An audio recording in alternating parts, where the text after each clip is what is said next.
Tarek, do you want to go first? Okay. Thanks. Okay. So this is detail, and it's the kind of thing that I'm going to get asked.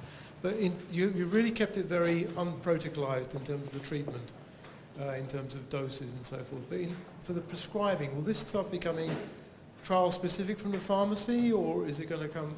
And are the prescriptions going to be in the CRF? How are you going to capture that stuff? Those prescriptions aren't specifically in the CRF, no. They're not? They're okay. not, no. We will, in fact, is there a microphone? Is there a microphone? So yeah, in terms of prescriptions, we are trying to, as much as possible, just follow the standard of care as it stands at the moment. But in terms of the CRF, what we are going to be collecting is, for example, on the 28th of March, they had an infliximab dose of X amount. So we're not going into high levels of detail, we just want some basic information. But in terms of actual prescriptions and the documentation, this isn't a CTIM trial, there's not as many requirements around it. So we are just wanting people from their own sites to follow their own SOPs and their processes in terms of prescription. Francis, do you want to just address this business of we need to avoid a situation whereby patients are incurring a prescription charge? Okay. That was something we didn't think about until relatively late in the day, I have to say. Of course, we're enrolling patients into a clinical study. They're going to be receiving azathioprine, but we need to avoid them having being given a prescription charge for medications they're taking out. Steroids, azathioprine, you can imagine how it adds up. Do you want to just explain how we've dealt with that? Or perhaps Biljana's our expert on this.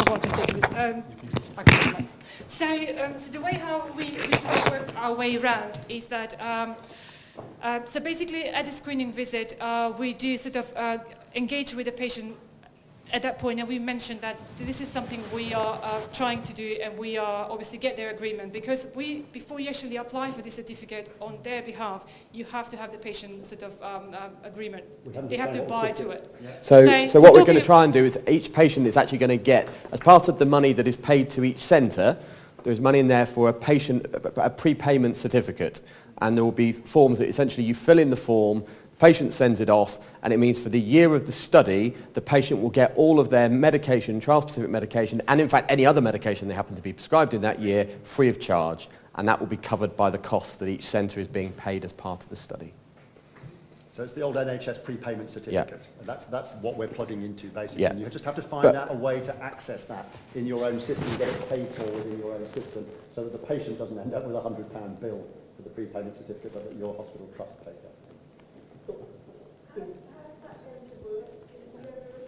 Sorry, can you just wait for the microphone? How's that actually going to work with the patient? Because have you ever actually applied for a prepayment prescription online? Yes, so we've done it for a few patients, and actually it's worked. And it's worked, has it? Because I tried it and I couldn't get it to work. Biljana, do you want to talk to that? Is it muted? Just check. There we are. Right, so once we get the agreement, we can actually apply on their behalf. And there's various ways how you work that with your finance system in your center.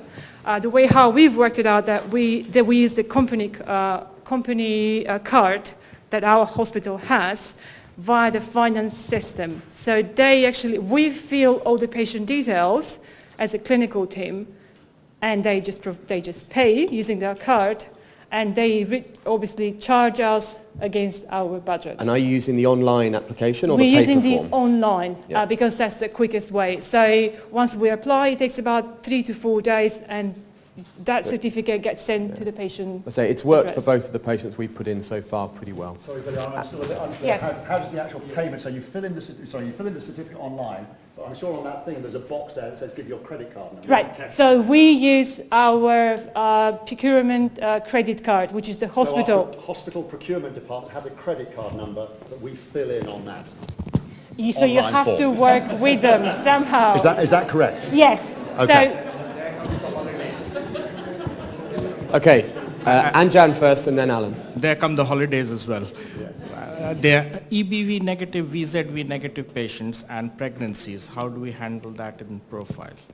So EBV and VZV, we're not changing what we do. Okay, so if they're negative, we're not giving thiopurines to people who are EBV negative. We're not recommending vaccination for people who are VZV negative. Pregnancies, obviously you can't go in if you're pregnant.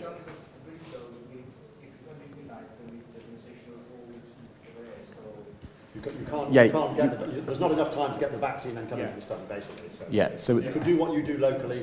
If you normally would vaccinate, then those patients, and they're negative, you can't put those patients into your study, is the reality. yeah. So if they're pregnant at the time they come up for screening, they can't go in. So that's an exclusion criteria. If they become pregnant during the study, that's fine. They can stay in the study. I think we just need to be notified of it. Yeah. Continuing infliximab right through pregnancy. Yes. Yeah. Alan? Okay. So we're running a little bit behind. Sorry. Just one comment. Yeah. With EBV negative, methotrexate is still a possibility, isn't it? Yeah. You can just Yeah. do. So if you want, there's no mandate that it has to be azathioprine. If you locally, with an EBV negative patient, would rather put them onto methotrexate, that's fine, and that's allowed within the study protocol. So it's 3 o'clock, which means that we're due to come back and start James Lindsay's talk immediately. But let's go and get something to drink and maybe come back in 10 minutes. Is that workable for everybody? And then we'll just run 10 minutes and we'll catch up 10 minutes after that. Before